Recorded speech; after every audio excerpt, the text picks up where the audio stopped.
Webinar. Yes. Let's see. Check. I think we are live.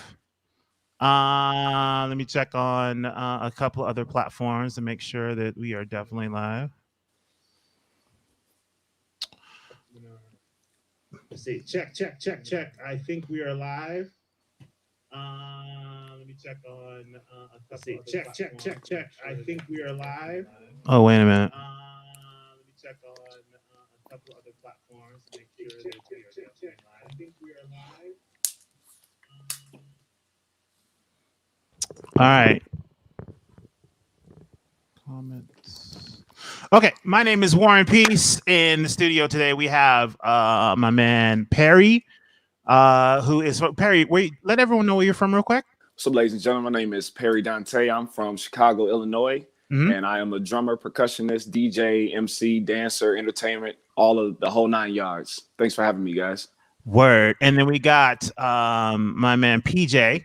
What's up? And PJ, come on, PJ, you got two screens. You got to do more than that, buddy.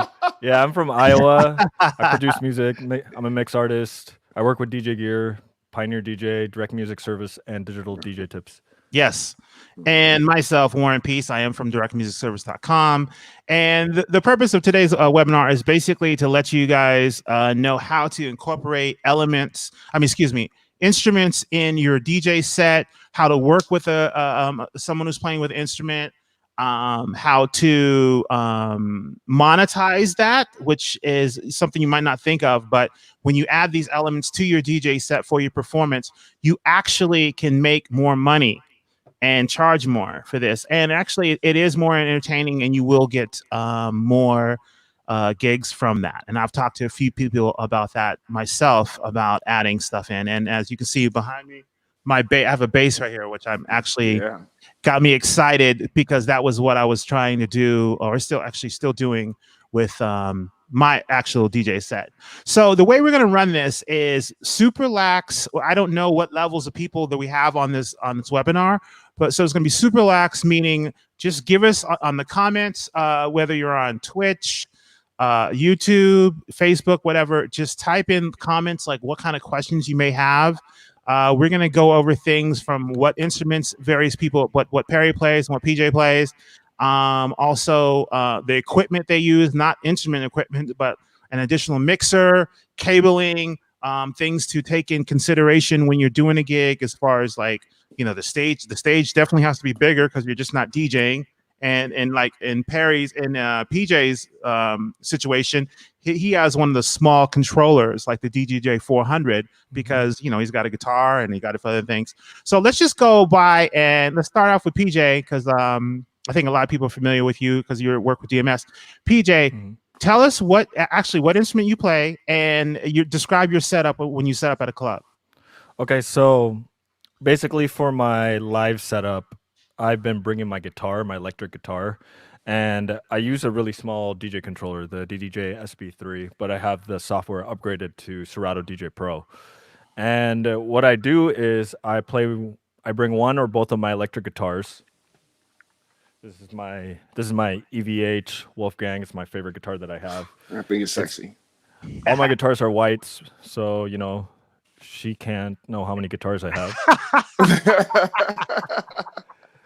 And the way I have it plugged is I have what's called a multi-effects processor. Usually when you have an electric guitar, usually the proper thing to do is to have an amp and a cab. But because the sound systems at clubs are hard to control. Hang on, they're hard to control, so I kind of have to have a way to plug straight to the audio without sound just being ambient with the amp. So this goes direct to either my little mixer or my main mixing board or whatever mixer is available at the club, and I basically have it line in along with my controller. This is a Roland GT1 effects processor, and I'm planning on replacing it soon because it doesn't sound as good as some of the other ones that are this small. And my whole thing is trying to keep all the setup small because DJ booths are not that big. And so show that mixer again that you plug into again. Okay, so the mixer that I have that I just carry with me is this small little passive mixer, the Rolls stereo mini mixer. In Can you put fact, it up I to the have camera again, or like yeah, either one of you have yeah, two yeah. cameras, so just pick one. Okay, There there we you go. go. Yeah. All right, I'm not wait. saying this is the best solution. This is the solution I have that I can carry with me all Right, the right. time in Which is case there very is important. no. Which is very, very important, people. Mhm. Okay, go ahead.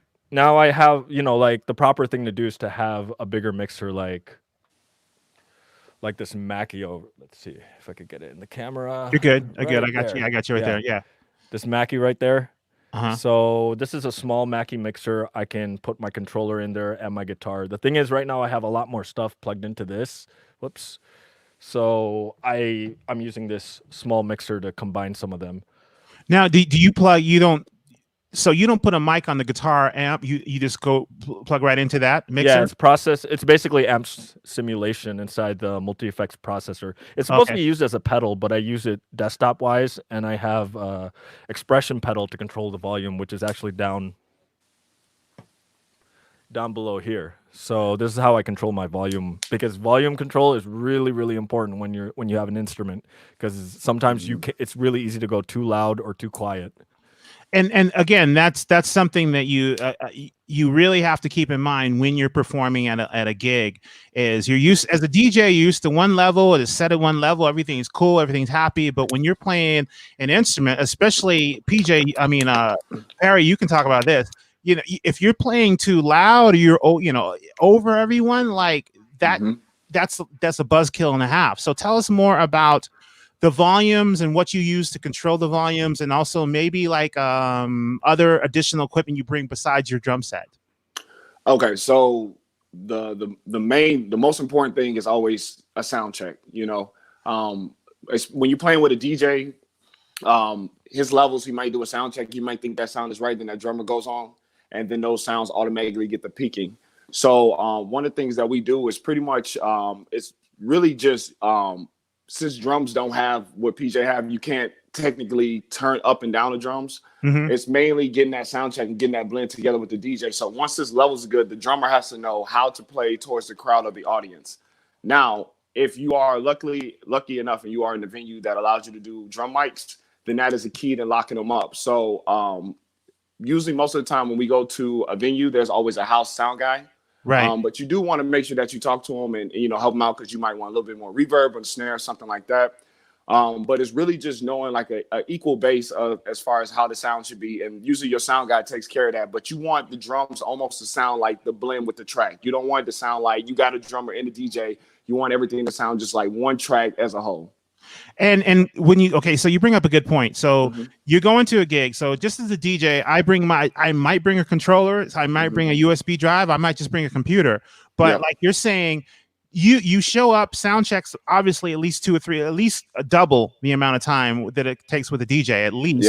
Yep. And then you have to mic every single drum. So it depends on the snare, the hi-hat, everything. So if we're doing, let's say, a wedding or something like that, we might just mic up the bass drum, the kick drum, and then maybe the snare and one overhead, because the drums is already, impacting. The room might already have a good sound, but if it's somewhere that's outside, then you're going to need to run a mic on every single drum. And you're going to need to make sure you test that sound as well, make sure it's tuned right, because you have to make sure that sound pushes out to the entire audience. So your cymbals along overheads is going to need about 2 or 3 mics itself, and then plus the mics on your drums. Okay, so that's it's funny. That's something I was thinking about this webinar. I totally forgot that, like, with a drummer, you need to like mic more than just you're not miking one thing. Like with PJ, you're miking the guitar. You're looking at like 10 inputs. We almost got like 10 inputs with us. 10 inputs. So and that's not including my in-ear mixer headphones that I need as well. Okay, so let's just run down, since we're talking about the gear. Let's run down with the what mixer, what kind of stuff are you just running mics to the sound guy? Are you bringing mics? So if you're going to do a wedding or a corporate event and they have you playing, are you bringing the mics? Is this something that's in your rider that the groom or something has to come with his back pocket? Like here, so any musicians out there, when I first started, I was bringing a few like bogus mics, some Samsungs, but One thing I learned is that if people really want the extra sound, that they will pay for it. So I always add it in my writer, and Uh-huh. I make sure that there's a house sound there. The only thing that I ever bring really is this mixer right here. Mixer, what kind of stuff? Are you just running mics to the? This mixer, I think I can. I think that's delay. Can you guys hear me? Yeah, my bad. That was me. Okay, perfect. Yeah, I'm sorry. Yeah. Yeah, so no, you're good. So yeah, I always got that mixer, and pretty much, so let's say if I'm coming, I just take this mixer right here. They give me XLR, they plug the XLR up, and they run it straight into the house, and that way I can hear everything that I want to hear straight into my headphones. That's it. Any musicians, drummers that out there, my biggest recommendation to you is don't bring your own stuff unless you got a tech guy, because it's already a lot of setup. If you can hire somebody or make sure that there's a house guy there, that'll be perfect. That way you can make sure the sound is perfect, because, you know, drums already live with a DJ can be overpowering, especially if it's your first time. So you want to make sure that that sound is crisp all the time. So, okay, with that being said, what, I keep all these questions pop in my head. And okay, so throw them at me. Yeah, you okay. So, I mean, how many? What percentage of places that you go to? And PJ answered this also. What percentage of places you go to have the equipment? Like, how often are you bringing in your own equipment? I mean, it doesn't sound like these places have their own equipment. So it sounds like you got to bring all of this stuff. Are you talking as far as sound, or are you talking about as far as mics as well? I'm talking about everything in general. Like, if you got 10 gigs. Yes. And let's pretend this virus is not around. So you're actually playing. You got 10 gigs. Out of 10 gigs, how many of those gigs are you bringing stuff to? Everything. You bringing stuff no matter what. The drums are always with you. Now the audio, the mics, the audio and all that. Yeah, so mics you never have to bring, because there's a lot of venues you can go with drums where you don't need any mic setup. The room just has so many great acoustics. Maybe the ceiling is nice and high. Okay. So you don't need to mic it up. It's already, it's got that great dynamics. But for the venues where people like festivals and stuff like that, or like if you go to certain clubs, they usually have a sound and a tech guy there. So I will say, like, it's almost 50-50, but it's one of those things that you know in advance. So like I do a lot of weddings, so I tell my clients all the time that we have to hire an audio engineer, and we have to have somebody that comes, and we also have somebody personally that works with us. And he's brilliant, man. He does everything. He said he brings his own mixer, a huge mixer. I don't even know some of the lingo he talks about sometimes, but he makes sure that he plugs everything in for us. So that's why I say a lot of these gigs, you want to make sure that you schedule out and you have somebody that's going to be there for you. You always want a tech guy. So that is part. So PJ, is that the same with you? That is part of. I mean, your setup is a little bit lighter, but mine's more simple. It's like setting up two DJ controllers, basically. You're lucky, bro. You're lucky. Well, that's only because I'm only talking about using a controller and a guitar, so I only need 2 line inputs. But this setup right here it's pretty difficult to do. That would be something where I need a bigger mixer. Maybe I have to come in early and do a sound check. And to be honest, I haven't gotten I haven't done a gig yet where I like really went all out with the keyboards and the MIDI stuff yet. So, but I expect it'll be somewhat similar as far as audio wise to Perry's setup, where I'm gonna need a mixer. Probably just do my own mix down, because as like I would like an audio tech to help me out, but sometimes it's like if they haven't worked with you, it's not like his Perry's audio tech works with them all the time. If I were to rely on a sound guy, they might forget to turn up the fader if I'm playing guitar. So those things I like to be in control of. Okay, so I would probably have a mixer of my own that I bring in. So that's that's additional expense that you guys have to bring down. Have to write down. So if you're playing a music instrument and you want to incorporate it with a DJ set, or in like a corporate event or a wedding, like Perry was saying, you might have to bring in a separate sound guy. That might be an expense that you have to incorporate in. So I guess it depends on the size of what you're going to go. So I think one of the first things you guys would have to do is scope out what your setup is going to be, and before you give the person a price, you have to say, okay, I'm going to have to bring somebody or not going to bring somebody, because that is an extra expense. Perry, I'm sure you have to pay for, several times, and or have done before. I'm reading a couple things right now. It is really, and people can get basics too. So let's say people sometimes, majority weddings, they might just want, a DJ drummer and not all the extra stuff. Now, when they start asking for, maybe they want to set up lights, and want better audio, that's when you kind of sneak the price in there with them. Right. As far as saying like, okay, so if you guys want more sound, more lights, that's going to cause you guys to need my tech guy and bring them out. Versus just if you hire me, you got to pay that extra money for a tech guy. Let them know that it's an actual option for them. How do you feel about my man Child Support Beats? That's a great YouTube name, Child Support Beats. That's his real name. It's on YouTube. I'll buy a beat, man. He's asking how you feel about electronic drums to bring an electronic kit. I'm not a fan of electronic drums. I play really hard, and you never know what weather's gonna be like, or how hot it's gonna be outside, or just when you're playing drums, man. There's nothing beating that acoustic sound. Now, if you're using something like an SPD SX, and what is that? So that's more of a it's a rolling pad. Where's my rolling pad at? Here we go. Are the mesh pads? So a lot of drummers might bust out this bad boy right here. Yeah, I've seen that. Okay. All right, yeah. And you can get some really good acoustic sounds out of here. But as far as a full electronic drum kit, that's really not my expertise. I tell you, I just don't trust it. I'm all about acoustic guy, about just straight cymbals and being able to change out my stuff. Because with drums, because you're pounding it so much, you just never know what might go wrong, and you need a quick fix. And drums is the only thing you can take out if some stuff go wrong.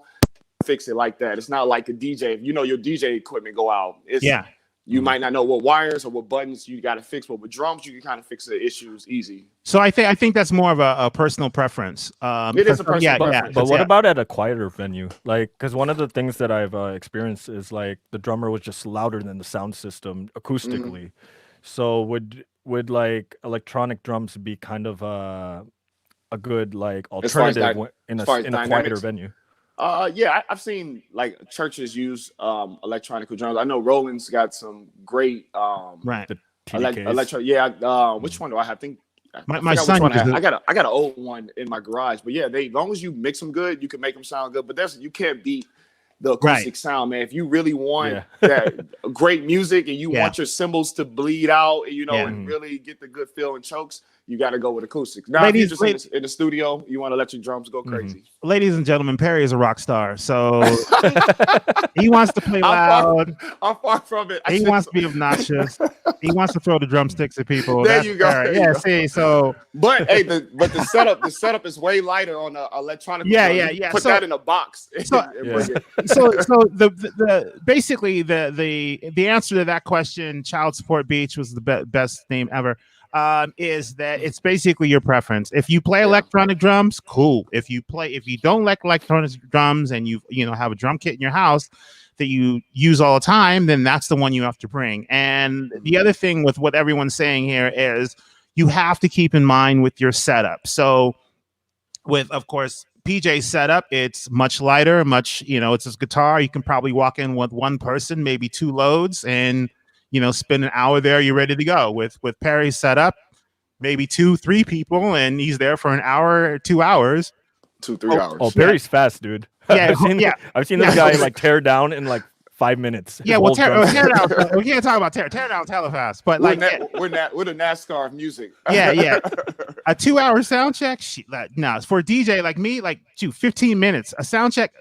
I'll yes, it's like push play. Yeah. Your mic. All right, you're good. Good luck tonight.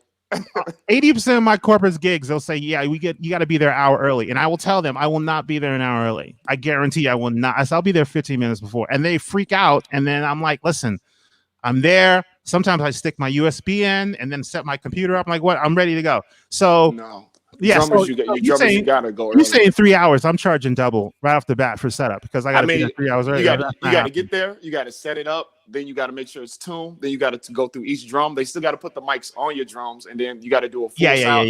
And let's hope that you don't do a sound check and then a band goes before you, it messes up your entire sound. Yeah, so I'm not playing drums, ladies and gentlemen. So how do you do it at a music festival then? So a music festival, they have a house set usually. So you just bring like your own snare, maybe your own cymbals as a preference. Oh wow, okay. They'll always, because time, and then like I said, sound. They don't have time to people keep swapping in and out of different drums unless you're just a major artist. Then you'll see maybe like 3 or 4 drum sets on stage already ready to go. Okay. Yeah. So we got the equipment. You choosing what kind of instrument that you want to play. As you can see, there's different instruments. I've seen a person play a trumpet, which was super easy setup. We have a question here from DJ Noji. Nogi on YouTube. Is that how do you practice with instruments, or is it most of it all on the fly? Question mark. I'm a wedding DJ. PJ, I'll let you go with that first. Most of it is all on the fly. There are certain routines, and I'm not playing the whole time I'm spinning. You know, it's more like, oh, I like this song. I kind of know my scales. Like electric guitars, you know, there's a lot of improv involved with playing it. I play very metal style, and I don't even really know a lot with guitar. I know a small amount of scales, small amount of riffs, a couple licks, and I kind of just, you know, he's just being humble, y'all. No, for real. Like I ride the pentatonic all day. So, but the thing is like I can apply them to different keys to different songs, and that's what I kind of do. Is I do most of it is done on the fly. Now, sometimes I'll come across, wow, that really sounded good, and I recorded it, and I'm like, you know what? I'm gonna practice this, take it at home, and turn it into a routine. So I have some songs and groups of songs that I made into a routine. So And okay, so Perry, how do you answer that question? How do you practice? Are you on the fly, or are you you have routines? If I'm with a DJ, just me and him, I'm just asking him, you know, what style he's playing, top 40, funk, whatever, and then I just show a freestyle on the spot. I got a pretty good ear as far as music. And now if I'm doing my own routine, because I do drum and DJ at the same time, then I like to kind of prep my routines, because I got to know what parts I'm gonna be on drum set and what parts I'm gonna actually be DJing at. And okay, so I think that brings up a really good point with the practicing and freestyling. If you're playing with if you're just a DJ and you're playing the instruments, you have a lot of leeway there. You can play an instrumental background, you can play with it. PJ and Perry, and you could play a cappella and drum over it. Like there's different things you can do if it's just you. So if you're playing along with somebody, and Perry, take a stab at this, like how do you get in the pocket with this person playing the drums? If they start scratching, if they start, like, do you just pull back? Like is less more? Like how, when you start playing with somebody, how does that mindset start going? It's actually harder on the DJ than it is for me, because the DJ is usually used to having headphones on and just playing whatever tempo. So now you got these drums locked in. So sometimes it can bleed through your headphones. But for me, I just get in that zone, man. You know, I love music. So once the DJ get to playing, it's really simple. I wish I could make it sound more complicated, but if I'm spinning with a DJ, it's not rocket science. You know, just play on the music, have tempo, know your timing, know the songs, and then play along. Now for the DJ playing with a drummer, now that's a whole nother beast, because you have to know, you know, sometimes you want to talk, sometimes you want to transition, sometimes those drums might be right next to you and they're bleeding, or the drums coming through your mic. So there's a lot of things you have to take into consideration on that other sometimes side. Some drummers are off. Not you, Perry, but I've worked with drummers who are offbeat. Yeah, that's the worst, man. Yeah. Well, I mean, any DJ's offbeat. That's we talk for hours on that one. Anyway, DJ's got to be locked though. Yeah, you got to be locked. Yeah, for real. So we got a few more questions. I'm gonna pull up I got people asking questions on YouTube, Facebook, everything. Okay, excellent. Let's see. Okay, so we were my man Rami wanted to know about what mixers do we use, and we kind of went over that, so we're good with there. Man, Chris Cox, my buddy around the corner, wanted to know, do you not worry about miking the drum set if it's in a smaller room? No, it depends. Now, if I'm playing with maybe like a guitarist or like a keyboardist, then we'll throw maybe 2 or 3 mics out there. But if it's just me and a DJ in a small room, then no, I don't. It's kind of overkill at that point, because those rooms knock really hard, and people don't want to hear a lot of drum set at their parties. They want to hear a blend. Another question, do you guys share the cue mix with the instruments, with the instrumentalists? No, I like to just only hear me. I don't like to hear anybody else. PJ, do you play with a lot of people? No, I usually play solo. So PJ just plays with himself, ladies and gentlemen. You're a true one, man. You're a true one. Yeah, he goes I'm solo. You know? I don't work with get away groups. from me. Yeah, no. Teamwork, no. Social distancing at its best. Just shows up with 4 guitars, like, this is all I need. Oh man, try getting a request in the middle of playing the guitar. At least on the drums, you have you know, throw it at her. Are you serious? You get a request? All the time. All the time. God. Okay, Excuse me, tapping your shoulder, you know. And you're trying to ignore them so bad. Yeah, and I have ADHD. It's bad. Like when you stop and you're loud, it's really, really obvious. I always just point at my Shure headphones and just my in-ears be like, I can't hear you, man. They I, don't I, come u- out. I use a certain finger to point at him and go, that's my headphones. Okay, so I got it. Okay, so another question. What program? This is Morgan Lambercue. What program do you use to combine all your instruments together? Do you use just Serato, and what do you use to make and record music? I think that's a PJ question. Oh, So I use Ableton. Okay, Ableton. Do my music. Well, for recording and producing, I use Ableton. I But guess live, it's just the mixer. It's whatever mixer you're using. so. I guess the question is, I guess what the person's asking is, so if you're making music, you can use Ableton, you can use Logic. There's tons of DAWs out there. But I guess when you're performing, and there is no real software, everything goes through the mixer, and it can be, from what you guys have demonstrated, it can be a variety of mixers. It can be. It could be the DJ mixer for me, since It it's can all be, line inputs, I think for this conversation, everyone should just stay with the DJ mixer. If you have, like I mentioned before, I used to play with a trumpet player, and I would just DJ, and he would just solo over whatever songs I was playing, and he would just basically plug the mic into line 4 or a line I wasn't using in the DJ mixer. And honestly, guys, that is the easiest way if you want to incorporate stuff. You just plug into the line that's into the DJ mixer, because that's what you're used to, and you can control the volumes right there as a DJ because you kind of know what's going on.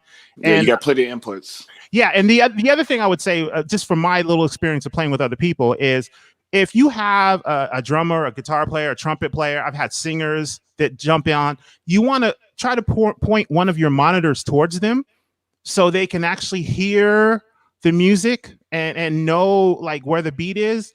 Of course, don't point it in the mic, but I would definitely say that is something you want to do, is be sensitive to the person who's playing, to their needs. Because honestly, if you're in this performance and it's 2 or 3 people and this one person fucks up, say Perry messes up on a drum beat, and the whole thing is just off, all of you guys look bad. You know what I'm saying? It's just not, the drummer messed up. No. The whole thing just looked whack, So it's important to make sure that everyone gets the sound and the requirements they need to sound good. That's a good point, especially with guitarists, because a lot of guitars I play with don't like in-ears. They want to just go straight out. So it is important that they do have a speaker on them, because I have seen guitarists try to play and not be able to hear it. And unfortunately, they're just getting, once again, blown out by the drummer and the keyboardist and stuff like that. So they can't really feel the music of the DJ. Yeah, and how important is it? And I know this from a DJ point of view. How important is it to be comfortable when you're up on stage? So, like, Perry, you go to a gig and you're not using in-ears. You're just using some iPhone blah blah blahs that you've never used before. Like, how bad does that throw you off when you're like, damn, this? Oh man, we've all been there those days. We forgot our headphones, and it's uncomfortable, but it's one of those things that as a musician you have to practice for. You have to know how to lock yourself in that rhythm no matter what, and close your eyes and feel it or whatever you got to do. But if you got to work with some, regular headphones, you just got to make the show, happen, because the client is not asking you, why did it sound bad? And you're telling them it was your headphones. You got to do what you got to do at the end of the day. PJ, you have something to say on that one? Oh, another thing is, like, let's say you're a DJ and you're working with a guitarist, mixing in key helps. Okay, yeah, someone brought that's a big one. And sometimes if you're mixing fast and you're not mixing in key, it's hard to, like, I'm not saying the DJ shouldn't do his job, but it is harder for the guitarist to catch up, like any melodic instrument would be kind of a challenge. Some people are faster than others to catch the key. The people with perfect pitch will just know.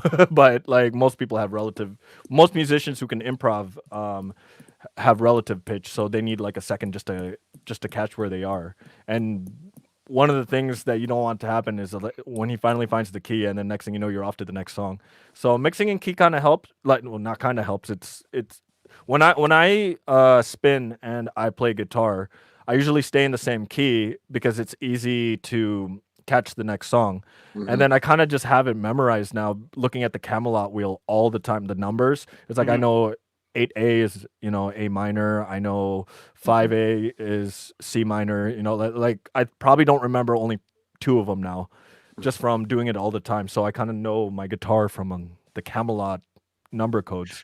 So let's talk to a person like such as myself, who I've been practicing the bass for maybe, let's say, seriously for like, say, 3 months. I've been telling people like a year, but like 3 months. My thing is I'm going to incorporate the bass.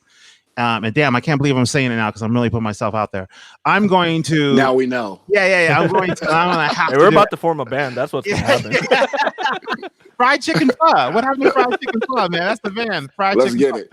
Yeah. So I'm going to, in my corporate events, I don't do any weddings. I do a lot of corporate events. I'm basically going to apply a bass to where I'll have moments where I can get in front of a crowd and play the bass. And PJ brought up a really good point that we had talked about a couple days ago is you really don't have to know how to know all the scales and all the stuff that PJ was just talking about, the musicality and this. You don't really have to know that. For me, all I really have to know is 5-6 bass lines, and I have enough to get in front of somebody and have a beat going and just perform those 5 or 6 bass lines. And the value of your performance raises tremendously. So even if you were to just do one song. Yeah, so everyone out there that's thinking about doing this, you don't have to like be able to read music and blah blah blah blah. Just to increase your revenue, probably by what you guys say, 40 to 50%, if not to 100%. That's great. Yes. Yeah, you even double. You go ahead, Perry. People don't understand that so we're used to being around musicians all the time, so we're always trying to have the highest level skill. Yeah. Well, people don't understand when you go on these clients, they care way more about stage presence than they do about your skill level. You can have 4 notes on bass, but as long as you bouncing like this, and you look good, those clients, they'll love you for it. Versus a guy that might just come out there and just know how to just go crazy. But if he looks boring, he's not into it, and he's just in the background. They don't really care about all that. Yeah, no. It's like Kenny G and Miles Davis. Like, you can tell. Yeah, exactly. The look already of the guitar with the DJ and you into it already sells itself, man. People love that. So Warren, check this out.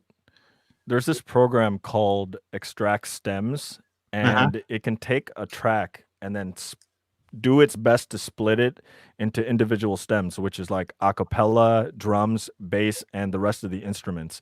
And I wanted to say it's super accurate. There's a little bit of bleed per stem, but you could, like, if you're doing bass, you could literally keep everything in there, like take a song, keep everything in there, and just remove the bass line. Yeah, and still have the drums, the instruments, and the vocals in there, and you could play on that. So you're not clashing with the original bass line of the song. And that's see, that's heavy. I like that. That's great. But even from the level, what I was going to do, PJ, is I was just going to EQ the bass out, honestly. Oh, okay. And just but I mean, so I guess the point I'm trying to make here is, I had and this is probably what everyone kind of tuned into to see how much more money or how this could apply to everything. So I have this guy that books me for a lot of corporate events, and I told him this idea, and he stopped. We were eating. He stopped eating, and he was like, yo, so you would just like go out in front of the stage and you would just start playing like a bass line and like have everybody clap. I was like, exactly. I would have a beat going. I would bring out a little controller in front of me, like the XP1 or the XP, that Pioneer controller that goes with Record Box. PJ, is the XP1 and XP2. Yeah, I would have one of those in front of me because if you have 2 of them, they just mirror each other, and I would just loop the beat. And he was just like, clients would go crazy for that. It's such a simple thing to do too. And exactly because of what Perry you said, because it adds such a stage presence and help me out, interactive. It adds such a performance. It adds to the performance, and everyone can. So the point I was trying to say with everyone out there is, let me get to the important part of this conversation. So when I told him that, I said, well, how much more money could he charge? He goes, I said, I think you could increase your fee probably by at least 40%. But the thing you got to look at is more people would be interested in you. He goes, you're not just a DJ now.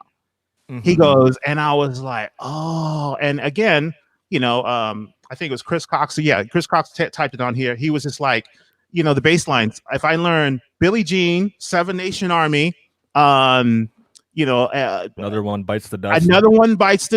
Maybe 3 times, which I heard is hard. Maybe the Dua Lipa one. I'm good. I'm done. Yeah. And now it's not even a performance no more. Now you have turned into a full act. Exactly. Yeah. And I'm walking around on the stage and I'm pointing at people, and people are tapping me on my shoulder asking for requests, and there you go. It's all good. So I really want to point that it takes your performance to the next level.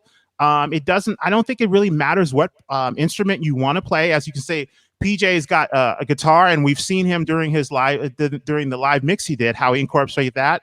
Perry has a guitar, has the drums, and Perry's played with numerous DJs, and he's done corporate events, etc. And you can see that his setup is bigger, but it's more of a spectacle, and you might be able to do more with it. So, and I'm learning bass. You could do trumpet. There's a bunch of other things that you could do. So I think you could pick out whatever you wanted to do and just learn 3 or 4. I'd say maybe up to 8 riffs. Just make sure you're passionate about it. Exactly. Perry had a buddy that a friend of his, Little Sharp, the girl with the hip hop violinist. Oh, the violinist, yeah.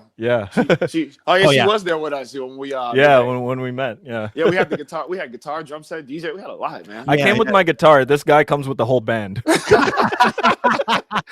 But you were the headliner though, so you played after me. I actually asked for my set to be earlier. I'm like, I want to see this. I need. So I was like, I'm gonna start. I'm not going on to that. I'm not going on to that. I just got dancers and drummers. And my drummer, because I run a drum line in Chicago. I run the official drum line for the WNBA in Chicago, the official for W in Chicago Sky, UIC, and a couple other places. And do my performance, you see this drum line coming in the middle of my DJ set, just across the field and stuff. We're just the opening act, just some normal guys here. Normal guys. It's all love, man. It's all love. Man. So you guys, listen, don't be shy. If you have any questions about everything, because there's a lot of stuff here. We kind of told you that you could make more money.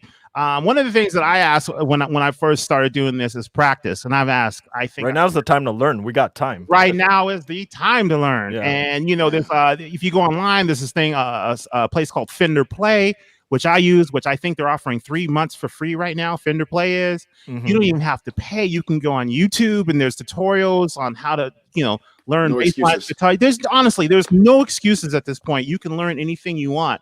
I would just from my simple experience, because I think I'm at the starter phase where most of the people on the chat, if they wanted to learn this, I'm maybe 2 weeks ahead of you guys. The question I always asked when I started out was, okay, how long do I have to practice before I'll be confident enough to jump on stage and perform my 8 to 10 riffs and make more money and etc. And I think the question was answered best by PJ yesterday when he told me, he goes, dude, if you practice for an hour a day, he goes, by November, consistently, by November, you'll be fine. And I remember talking to my buddy Chris Cox, and Chris was like, dude, 30 minutes. You do 30 minutes a day, you'll be fine. Because he said, you're only trying to learn 8 different bass lines. You're not really trying to you're trying to look good and look cool up there. And the musicality, don't be scared about the musicality like I was. That will come. You'll start learning all that stuff. And again, you're not trying to be Mozart here. You're just trying to get up there and extend your because from the center of it, you're a DJ. So all you're trying to do is to just extend that to a bigger and better performance. Yes. Let's see. So I got a question from Antonio. He said, what's the name of the software where you can remove the parts of the songs? It is called Extract Stems. It starts with an X, T-R-A-X. So X-T-R-A-X Stems. They're on version 4 now. Okay. And then Enrique Gonzalez wants to know, what about recording loops on keys or guitars while you play and sing live? Does that seem realistic or a good idea? I think it's very realistic. I think you guys have seen those dudes who record a loop. There's a famous girl on YouTube that does it, and it's kind of dope. PJ or Perry, have you guys had experience with that before? Or do you know people that does that kind of stuff? I've never been a big. I've seen it. I don't know. I'm pretty sure PJ's done it more than me. I've done it on Ableton, but I haven't been big on doing that with on my live sets, only because I just let the songs play. I don't try to. Usually I'm playing lead over a song. So usually in a live set, I don't do that. I have videos where I've done it, doing looper stuff. Yeah. So I think it's cool. Yeah. I don't feel I'm smart enough. I haven't explored that alley yet, but I've always thought it was really cool when people do that. I respect it 100%, man. Okay, You gotta Perry, have yeah, some crazy have you done timing. it? Have you? I mean, you drums DJ. Have you done it? Have you people that do it or? I've seen it before. There's a guy out here in Chicago. His name's Cole Freshy, Okay, and he's a DJ type of drummer. He does stuff kind of like that. But I've never personally done it myself. But every time I see it, I'm always blown away. Like I to do that live and to trust your own timing like that and to create a whole masterpiece, man, yeah it's yeah yeah. phenomenal.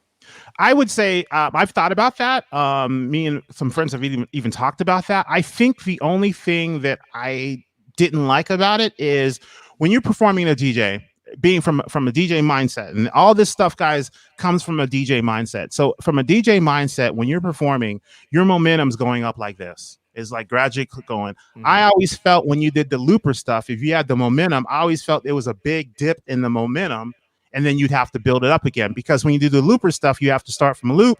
You have to add it. I thought it creative wise was awesome. Yeah. But I always thought it killed the momentum. And I thought the stuff like PJ did and stuff Perry, you guys do, just adding an instrument to your existing set, it keeps momentum going straight. So just from a DJ mindset, I never. Well, first of all, like PJ said, I think you got to be a little bit smart. Like you got to really like you got to think about that. But like the other thing is, I always thought that it took away from the momentum. And as a DJ, I'm always trying to build on the momentum. So yeah, you're trying to keep it hitting hard. Yes, just going. Let's go. This is not to discredit anybody who does it live because I've really enjoyed people who do it live. But for like an actual DJ set where you're required to take it up, it is hard to do. It's like something I would do like more like a happy hour bar, like something where people are just chilling. They make really, really great promotional YouTube videos like when you do stuff like that because there's stuff that you do in your studio or at home that shows more of your skill that you could probably that's a little harder to apply out there live, and you don't have to go all out with your like it's good to go all out in a certain way, but like there's certain stuff that you just probably wouldn't do in a proper DJ set, like you said. So yeah. So I think it all depends on what you're trying to accomplish and what you're trying to do. I think for all three of us, Perry, you sound like you do a little bit more as far as the musical end, but for like my set and for what I'm thinking, what PJ's thinking, I think that it's like the DJs first, and then let's add in a performance to the DJing, and either way is good, and I think that really helps. The DJ is the maestro at all times. Yeah, like everything, like how like in bands especially jazz bands, they say the bass player leads the drummer and the whole band. Yeah. Well, he keeps the tempo. It keeps the tempo, and then like in this case, it would actually be the DJ. The music that they're playing would be the main thing, keeping the pace, not the instruments. And DJs, understand this: if you are working with a drummer and you are messing up, they are going to look at the drummer because the drummer is going to be the one that's playing bad, and they're gonna put all the blame. Hey, you might be encouraging them there. So please think about the people you're playing with. Yeah. Do we have any more questions, guys? I mean, if we show enough interest, we can definitely do a part 2 of this and get a little deeper on maybe the musicality and more of the equipment. I'm sure if you go to PJ's site, you can see videos of him performing, doing these things. Same thing with Perry. You go to your site, you see. And Perry, what's your site? Let me type this out right now. Perry, what's your YouTube? You can find me at Perry Dante Everything. Okay. So PerryDontae. And then you can also visit my website if you want to see everything, perrydontae.com. It has all my content right there in one block. Okay. And please, any other questions? I don't want to drag this on too long. I think we've made the key points that we need to make. Someone asked, like, what was the name of that site you could learn on? It's Fender Play. Fender, like the guitar. That's Fender. for guitars. Yeah. There's a Fender Play. That's why I'm learning how to play bass. There's a guitar there. There's bass. But I mean, I think I signed up for 3 different bass online lessons. So I mean, there's tons out there, and same with any instrument you want to learn. They're all out there. If you just want to say learn violin, I guarantee you 3 or 4 of them will pop up. And it's, again, people, it's not YouTube is your friend with that. Yes, and it's not it's not the courses you're taking. It's the amount of time you put into practicing. because from this conversation and what we're trying to do here, we're not trying to create classical music. We're trying to add a performance to our DJ set. That's what we're trying to do. Let's see. Looking at the question, we got a lot of people are saying excellent chat and great talk. So that's awesome. Thanks, guys. I said, what is your preference?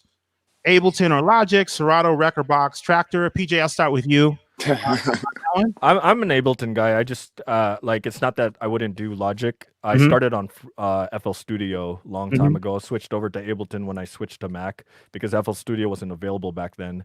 And I've been enjoying Ableton. I would love to explore Logic. I look at DAWs kind of like this. Like they all can get you the same thing. It's just that they creatively inspire you differently. It's all about your workflow. Yes. Yeah. So your workflow kind of changes. Like there's a certain way I made music on FL Studio that I kind of don't sound like anymore because I'm using Ableton, and vice versa. There's like I think the best thing to do is kind of explore them all, see which one vibe with you the best. Like a lot of people are gravitated towards Ableton. Now, if you just want to learn something as quickly as possible, being on the one that everybody uses gets you the most help because everybody knows how to use it. You know. So what about PJ, you're a Tractor and you're a Serato and Rekordbox guy. What do you prefer? I use Serato because I've been using it for years. I also use Rekordbox for I honestly like the sound, and this is gonna sound biased to me because I work for Pioneer, but I like the algorithm when you scratch on Rekordbox because it's not, I don't have to turn the treble down because it's not as piercing when I'm going like in high speeds. Nerd alert, DJ nerd alert. So it's the algorithm. So like and there's certain things that I like sound wise with Serato, like the pitch and time is way better than the original key lock algorithm. That was true. Perry, you? I just started using Ableton to record my drums, so that's all I know at this point, and it's wonderful too for what I've learned. When it comes to DJing, I've used both Rekordbox and Serato, and I gotta go with Serato at the end of the day. I'm sorry, y'all. It's just something about it. To me, honestly, they're the exact same thing. It's all about your workflow and your presence. And then I'm also a beat producer, so when it comes to a Kai or a machine, I'm a Kai all day, a Kai MPC to the death. Yeah. Okay, so and I think I'll speak on that real quick. So I started out Serato, like I was one of the first people to be on Serato. I was a beta tester of Serato, like day one Serato. I recently moved over to Rekordbox maybe 2 years ago after the Pioneer came out with the DJJ XP1 because I just saw that controller. I was like, oh my God, you know what I can do with this? And I've been Rekordbox now, and I want to say this, and I'm gonna focus on myself and say this because I've been preaching this to everyone. I'm taking all the three on this one. Serato plays on more. They're both exactly what Perry said. They're both the same. Honestly, they're both the same. And take it from someone who's played on both of them extensively. They're both the same. Serato focuses on the mechanics of playing more. Rekordbox focuses on the library more.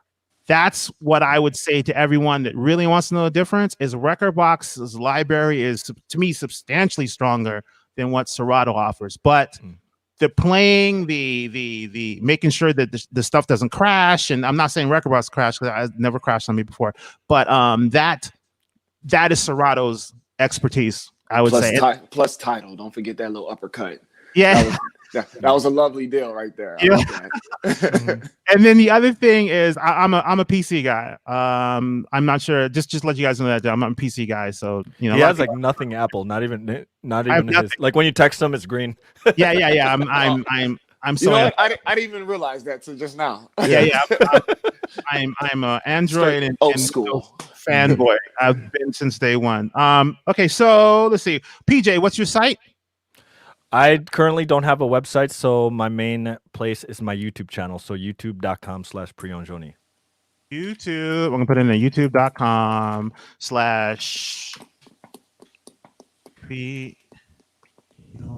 excuse me. And I'm waiting for some more questions, and looks like we don't have that many more. So I'm just gonna say, listen, guys, thank you so much. If you guys have a question, Feel free to contact these guys on their socials and get in touch with them and ask them more extensive questions. I think Please do. the main thing with this talk is to say that you can add more performance. You can add a better performance element than just DJing to your sets. You can get more money. It doesn't have to be you either. You can bring in another musician. We had some actually. This girl Jess brought that up too. She said she's doing something completely different. Her husband plays acoustic and electric, and we are going to do a DJ versus guitar online session for about an hour this Thursday. So this girl Jess, put like where you're gonna have this talk so I can let other people know. But looks like they're coming from the musician point going to the DJ point. So we're like DJs going to the musician. And looks like she's going the opposite way. But guys, thank you guys so much. Please feel free to Thanks for having us. My email address is warren@directmusicservice.com. So if you want to hit me and say, hey, can you give me a list of that other stuff you guys are talking about or whatever, cool, just please hit me. I'll try to put it in the comments that will be living on YouTube, like the stuff that we talked about. And listen, thanks so much. PJ, is there anything last words you want to say? Anything you want? Now you put me on the spot. You got screens, buddy. You got You're right, man. We can only see you. I'll give you the full scale. There you go. All right. So, is there any last thing you want to tell people that if they're scared about doing this or whatever? Well, no, you just got to try it. Like if you want it, like you don't have to do guitar. Like guitar might be a big investment. You could get a little MIDI controller. Like let's get the front camera. If you want to just play keyboard and just do something. Just you don't have to settle for just mixing music. You can add a little element in there that just shows that you're doing some work. Because I think one of the things that people get like discouraged with, well, people only think all we do is push buttons and twist knobs. I'm like, well, you can do, it's not that hard to add something more that good point. That will, like communicate to people that you're actually doing work. And it's easier to communicate that when it's an instrument, because most people relate instrument with, oh, that takes practice, that takes time, Right. Yeah. Perry, what would you say to someone who wants to, yeah, I'm gonna go pick up the drums or whatever? What would you say how to start, and what words of advice would you give? The biggest thing I just tell everybody is to really be creative, think out the box, and don't really worry about if people are not feeling your style. Make your style your own, and just practice. Study some of the guys that's the greats and see what they've been doing, but make it unique. When a client hires you, they're hiring you based off of something that they see in you and your uniqueness. So really make sure you show out. And if you are a musician that's going to be a DJ, then you already have an advantage. You already have that tempo and you already have that extra unique factor that you already bring it to the table. So at that point, just play the music with it, learn how to blend music, and, learn. Always the biggest thing, just know what the people want and always play for the crowd. Don't play for yourself, play for the people watching. I would tell everyone that, like I said, I'm probably 2 weeks ahead. If you just want to pick up something, I'm probably 2 weeks ahead of you guys.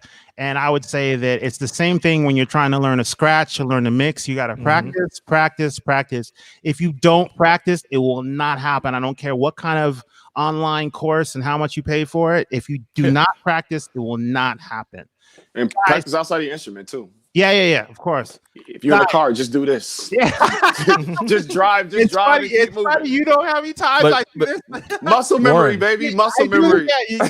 Exactly. Yes. One of the things that I noticed is that there's a lot of DJs who'll tell me, they're like, oh, I used to play guitar, I used to play drums, I used to play this, and I'm like, why don't you put it in your DJ set? Well, I was like, some people already have like at a head start with it, Yeah. No. It's again, I woke up to it like when I was talking to the guy that books me. But listen, guys, thank you so much. I don't want to spend too much time. We got great comments from everyone who seemed to hit up on everything. Again, if you guys want to hit, since I didn't, I'll put the comment of like I said, the equipment and stuff we used underneath the comments of this chat on YouTube. But if you just want to hit me up and say, hey, thank you, or what's Perry's information or PJ's, Warren@directmusicservice.com. Hit me up. You guys, thank you so much. And I really appreciate it, man. All right.